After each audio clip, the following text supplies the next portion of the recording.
collaborated with the Humane Society of the United States as well as local law enforcement to kind of teach them basic horse handling, horse behavior, body condition scoring, different medical things, how to assess their environment, how to assess their feed, because not everybody knows how to handle horses. So in case they ever were called to see some horses that maybe they were concerned that they were malnourished or not taken care of, they would kind of know the basic things to look for. When we talk about doing body condition scoring, we use what's called the Henneke scale.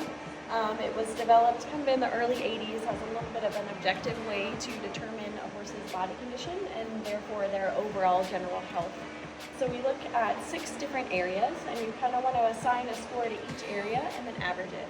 So we look at the neck, or what we call the crest, as well as the spinal column. We want to make sure that we can just barely feel the outline of those vertebral processes. Then we want to look at the withers, which is the highest point of the horse. We want to be able to feel it, but have enough muscle coverage that you're not touching it. Almost think about touching your fingers together over that point. Then we want to look right behind the shoulder. There's generally a little fat pad here, and this is usually going to be kind of the last place to lose fat. Then we want to look at their rib coverage, so both visually, if you can see the ribs and count them, as well as if you can feel them. So you want to be able, with light pressure, to kind of feel those ribs. Then we look at what we call their top line, which is the muscles that run next to this vertebral column that continues here.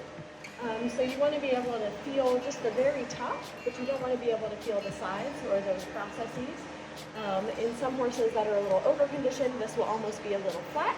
In horses that are under-conditioned, again, you'll kind of be able to almost cup the top of those processes with your hand. Then we want to look at what we call the lumbar area. So she's almost textbook perfect, where you can just barely feel it, but there's not any divots and they're not too prominent. Then we kind of look at the point of their hip and their tail head.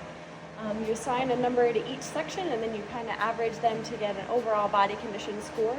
So in an ideal horse, we want them to be about a 4 or a 5. Once we start getting into those 7, 8, 9, those are getting into kind of your overweight and dangerously overweight horses. And then your emaciated horses are going to be a 1 or a 2 and sometimes a 3.